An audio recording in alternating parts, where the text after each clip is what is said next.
Comment entreprendre en tant que jeune, surtout dans un contexte africain? C'est le thème de notre émission de ce jour, de cette très belle vidéo.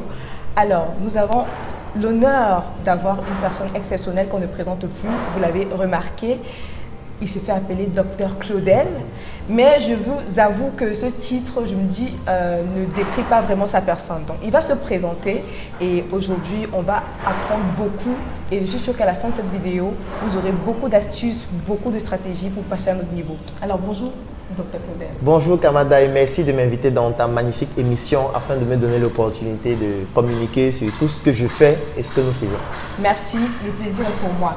Alors, j'aimerais que vous vous présentez concrètement. Est-ce que vous pensez que Dr Claudel suffit pour décrire qui vous êtes? Comment est-ce que vous vous présentez normalement?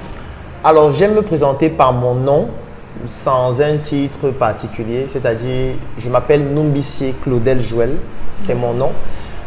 Pour ceux qui me connaissent de manière beaucoup plus proche, je préfère qu'on m'appelle Claudel ou Numbissier tout simplement. Pour ceux qui sont à l'hôpital, oui, c'est-à-dire pour ceux avec qui j'ai fait la faculté de médecine, oui, à l'hôpital, ils peuvent m'appeler docteur Claudel Numbissier ou docteur Numbissier parce que c'est le seul cadre où j'accepte qu'on m'appelle docteur. Parce que j'estime que ce que je fais aujourd'hui, ce que j'ai pu apprendre, du moins la majorité de ce que j'ai pu apprendre, ce n'était pas en faculté de médecine. Donc, en mettant toujours docteur, ça peut donner l'impression qu'il faut absolument l'être pour réaliser un certain nombre de choses. Pourtant, ça n'a pas été le cas pour moi et ce n'est même pas le cas d'ailleurs. Ok, merci beaucoup pour cette précision. Maintenant, concrètement, s'il faille que vous listez ce que vous faites en fait, ça veut dire, vous avez plusieurs casquettes. Et pouvez-vous lister de façon, je ne sais pas, qu'est-ce que vous faites, quelles sont vos activités, vos titres, etc. Alors, c'est une question qui revient beaucoup, c'est-à-dire, qu'est-ce que tu fais dans la vie? Oui. Qu'est-ce que tu fais concrètement? Parce que tantôt, tu es dans la médecine, tantôt, tu es dans l'entrepreneuriat, tantôt, tu es dans beaucoup d'activités. Mais moi, ce que je vais dire, c'est, si on devrait poser la question à notre cerveau, qui est dans notre boîte crânienne, wow, qu'est-ce que tu fais? Je pense que le cerveau serait aussi embarrassé. Parce que quand nous sommes en train de faire une vidéo comme celle-ci, nous sommes en train de parler. C'est une partie du cerveau qui est en train d'agir. Nous sommes en train d'utiliser les bras, nous sommes en train d'utiliser notre torse. Le fait même de rester dans une posture fixe, c'est une partie du cerveau qui est en train d'agir. Le fait de pouvoir regarder, le fait de pouvoir parler, le fait de pouvoir sentir. Parce que si actuellement il y a un incendie, on va très vite ressentir qu'il y a une odeur bizarre, on va commencer à fuir. Donc en fait, notre cerveau est programmé pour faire beaucoup de choses en même temps.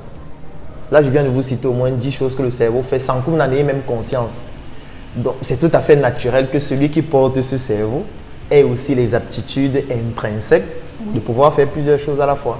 Ça nous étonne parce que nous avons été moulés dans un système qui nous a fait croire qu'on ne doit faire qu'une seule chose. Et ce système, c'est le système éducatif. Oui. Donc, on va à l'école, on se spécialise, on devient historien, on devient spécialiste de l'histoire du nord-ouest ou du sud-ouest du Cameroun. Et puis, ça donne l'impression que toute notre vie, on ne doit faire que l'histoire ou la géographie ou le marketing ou la comptabilité. Mais en fait, c'est désuet si on prend même uniquement le fonctionnement du cerveau qui, de facto, fait plusieurs choses à la fois. Donc, je ne peux pas lister les choses que je fais. Ce ne serait pas possible. Moi-même, je ne peux pas mesurer le nombre de choses que j'ai déjà eu à faire ou que je compte faire. Tout ce que je pourrais dire, c'est que je suis entrepreneur, c'est le titre que je préfère. Et mon travail au quotidien, c'est de résoudre des problématiques de notre environnement en y apportant des solutions. Avec toute la magnifique équipe qui m'accompagne. Et voilà, ce serait très difficile pour moi de commencer à lister, je fais ça, je fais ça, je fais ça, parce que peut-être la semaine prochaine, ce sera désuet, parce qu'il y aura d'autres choses qui vont s'ajouter ou d'autres choses qui vont se retrancher. Voilà. Merci beaucoup. Là, on comprend très bien. Maintenant, votre explication me pousse à vous poser deux petites questions. La première question, c'est celle d'un jeune. Il me l'a posée hier. Parce que je me suis présentée comme entrepreneur web. Et sa question, c'est quoi un entrepreneur web? J'ai retourné la question. Pour vous, c'est quoi un entrepreneur? Et à la volée, plusieurs personnes ont donné des réponses. Donc, pour vous, concrètement, c'est quoi un entrepreneur? Un entrepreneur, c'est quelqu'un qui, dans un environnement, identifie des problèmes et y apporte des solutions. Tout simplement. Moi, c'est ce que je dirais. Maintenant, ça peut se décliner sur le web, ça peut se décliner dans certains secteurs d'activité comme l'agroalimentaire, comme la cosmétique, etc. Mais globalement, si on observe les entrepreneurs, ce sont des personnes qui font une seule chose, apporter des solutions à des problèmes. Vous avez dit que le cerveau peut faire plusieurs choses à la fois. Oui. Maintenant, comment comprendre ça avec ces contradictions qui disent, est-ce que ça ne se prête pas à confusion avec la distraction ou bien le fait de s'embrouiller, si je peux dire comme ça? Ça veut dire quoi concrètement? On nous apprend qu'il faut savoir faire telle chose. Ouais, donc, si j'ai peut-être 10 choses à faire, je fais le principe de one thing. Donc, je fais une chose à la fois, une chose à la fois. Mais là, vous dites clairement que le cerveau peut faire plusieurs choses à la fois. Donc là, on se perd un peu. Est-ce que vous pouvez spécifier ça? Vous parlez disons, j'ai peut-être 10 choses à faire. Je prends l'exemple très simple. Oui. J'ai un cours vidéo à regarder. J'ai, je ne sais pas, le ménage à faire. J'ai, disons, 3 choses là sous la main. Est-ce que je peux faire les 3 au même moment ou l'idée, c'est d'aller au fur et à mesure? Est-ce que vous pouvez expliquer ça concrètement? Alors, je vais prendre un exemple avec ce que vous venez de donner. Oui. Ça veut dire, vous avez une vidéo à regarder, oui. Vous avez le ménage à faire et je ne sais pas, peut-être une 3e activité que vous devez faire. Et la cuisine, voilà. Et la cuisine, par exemple. Exact. Alors, ce qui se passe, c'est quoi? C'est que tout ça peut se faire en même temps. Et je vais expliquer. Prenons l'exemple de la vidéo. Si vous suivez une vidéo qui met 10 heures de temps, bon, 10 heures c'est beaucoup, disons 1 heure de temps. Oui. Vous avez une formation vidéo que vous voulez suivre qui dure 1 heure. L'expérience montre que si vous vous asseyez, vous mettez la vidéo, peut-être sur votre écran ou votre téléphone, oui. Et vous suivez pendant 1 heure. À la fin des 1 heure, si on vous pose des questions concernant la vidéo, vous ne serez capable de restituer que maximum 5 à 10% du contenu de la vidéo. On peut faire l'expérience avec n'importe qui, oui. Et ça va se vérifier. Si on prévient la personne avant qu'il y aura cet exercice à la fin, la personne sera plus concentrée. Oui. Parce que sachant qu'il y a une expérimentation ou alors une évaluation à la fin. À la fin. Ceci pour dire quoi? Ceci pour dire que même si vous êtes concentré et vous êtes conscient qu'on va évaluer à la fin, si vous regardez une vidéo d'1 heure, vous n'allez pas retenir tous les mots qu'on a utilisés. Parce que vous ne pourriez pas faire la même conférence à la fin. Clair. Vous allez retenir le message global qu'on a transmis. Mais en réalité, si on va de manière intrinsèque, vous n'allez retenir que les émotions que l'orateur aura pu susciter en vous. Vous allez vous dire vraiment, je me sens plus motivé. Vraiment, je comprends désormais ce que c'est que le marketing. Si c'était peut-être une formation sur le marketing. Mais si on vous donne un projet là, tout de suite, vous n'allez pas forcément être capable de pouvoir appliquer toute cette technique-là directement si ça ne passe pas par une certaine phase d'expérimentation progressive. Comme pour dire que le fait d'être resté pendant 1 heure de temps pour suivre la vidéo, ce n'est pas pertinent. Parce qu'en fait, c'est une perte de temps. Wow. Vous auriez pu suivre cette formation autrement, oui. En faisant une autre activité, sachant qu'en réalité, quand vous êtes assis, vous avez perdu 1 heure de temps pour ne capter que 5 à 10% du contenu. Alors, qu'est-ce que vous pouvez faire? Ce que vous pouvez faire, c'est ce que moi je fais par exemple et qui fonctionne plutôt bien. Je vais prendre la vidéo d'1 heure, oui. Je vais la convertir en fichier audio.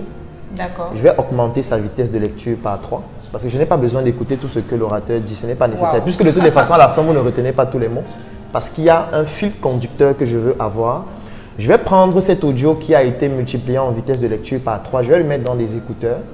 Je vais donc écouter. Ce qui fait qu'une vidéo qui fait 1 heure va mettre maximum 15 minutes ou 20 minutes parce que la vitesse de lecture a été augmentée.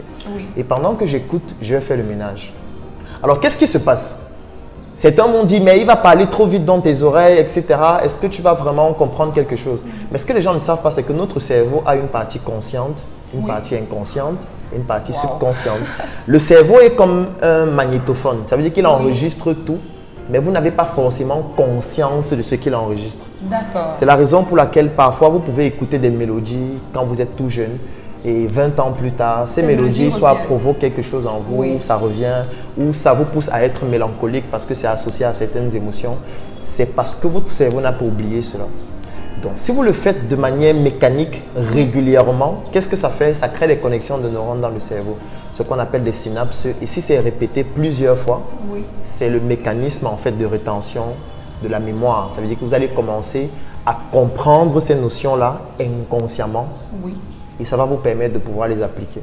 Donc, ce n'est pas nécessaire de s'asseoir devant une vidéo pendant 1 heure, 2 heures. C'est pour ça que moi, je regarde presque jamais la télévision. Parce que je ne sais pas trop à quoi ça sert. Sauf s'il y a quelque chose de vraiment pertinent à regarder ou si c'est pour le divertissement. Parce que c'est aussi important de se divertir. Mais voilà 2 activités qu'on peut faire en même temps. Juste parce qu'on a pu comprendre comment le cerveau fonctionne. Et on a pu utiliser ce fonctionnement-là pour être plus efficient dans ses tâches au quotidien. Donc, effectivement, on peut faire plusieurs tâches à la fois si on comprend comment le cerveau fonctionne, si on comprend comment soi-même on fonctionne et si on sait s'organiser pour être beaucoup plus efficient et même plus efficace, pourquoi pas.